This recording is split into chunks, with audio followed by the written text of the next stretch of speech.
Israel was being threatened. The whole tribe was to be annihilated. And this verdict came from the throne of the most powerful king in the then world. There was nothing they could do. And to make things worse, this manipulation was an act of a gang up in the corridor of power. So there's no way they can even access the king to change the matter. The only window they had was the queen.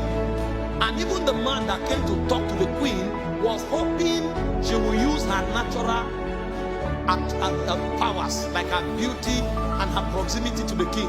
Go to the king, touch his head, and tell him about this matter. But you see, matters of state are not settled casually. It's a law that has been passed.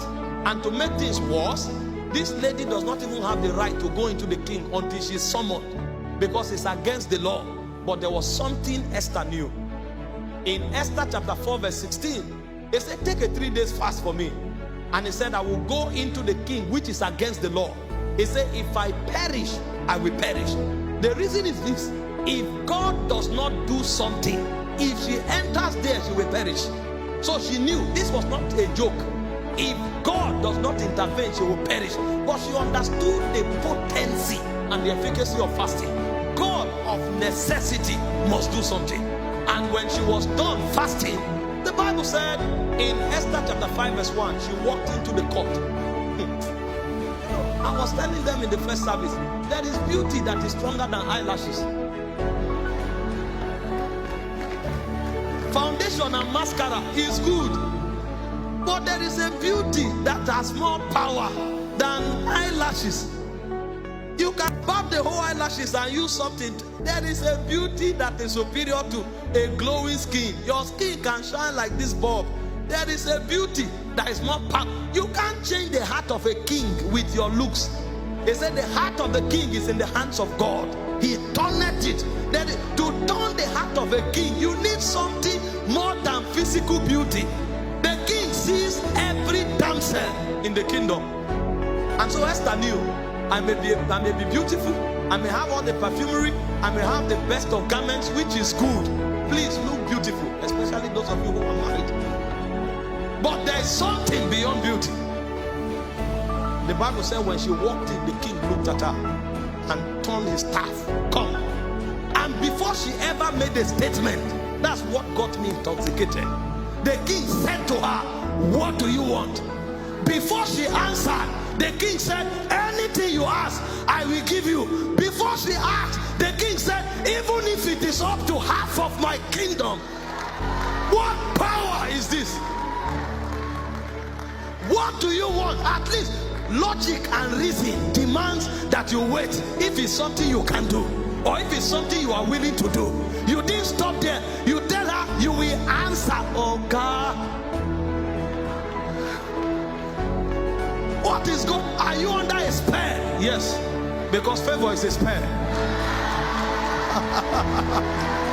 Favor is a spell. And instantly a law was overturned. It's called the power of favor. How can a believer be stranded? We have too much advantage.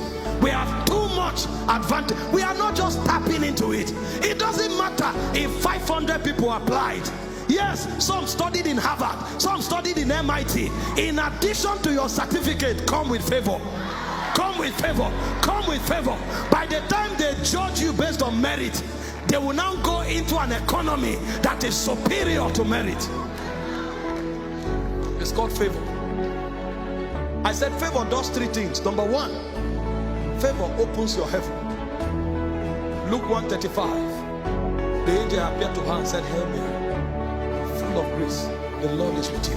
You are favored among women. What caused the heaven to open was not her prayer. What caused the heaven to open was not her beauty. It was not even the fact that she was a virgin. There were many virgins in Israel, but you are highly favored. Because you are favored, an angel can be mobilized. And that was not a common angel. That was a cherubim. Such angels, they don't move carelessly. They stand before God. When he came to Zacharias, he said, I am Gabriel that standeth before the throne of God. That's their designation.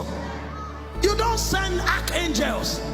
Archangels are participators in kingdom agenda because they are not just servants. They are rulers in the spirit. They are princes in Zion. The Bible said there are 12 chief princes. Gabriel is one of them. But on the strength of favor, it was not just an angel that was mobilized.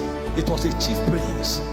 This kind of angel, they can judge you even if God didn't tell them to. Because God didn't tell Gabriel to judge Zacharias. He said, me, I brought you a word and you doubt me, you will be done.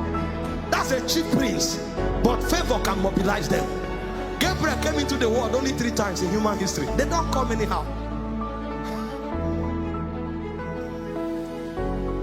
Somebody's heaven is opening this morning. The second thing favor does is wealth transfer.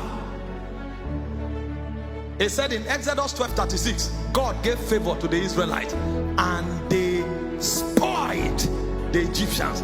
They took the wealth of Egypt by favor. Thank God for marketing. Thank God for transactions, but there's something called favor. There's a level you get to. They say, Kai, this thing is worth 10 million. But we know you will struggle to do something, so take 20. And you're wondering, why? It's favor. It's favor. It will cost money. Money. There are people money look for. And trust me, you need a lot of money if you will prosecute the affairs of life. But favor is what makes for the possibility of wealth transfer. And finally, favor commands the allegiance of men. Not just men, but even kings. That a king will be willing to serve his own subject on account of favor. What do you want? It's only favor that will make a king ask you, what do you want? Only favor makes that happen. And so when a man begins to fast beyond meeting a time allocation, there's something he's generating. Why do we teach these things? To create a consciousness. Because the power of God moves in the direction of your consciousness. It's not about the 6 to 12, the 6 to 3. That time of separation, something is happening to you. And when you stand up, you can be rest assured that you're left with a power. And the first of that power is called favor.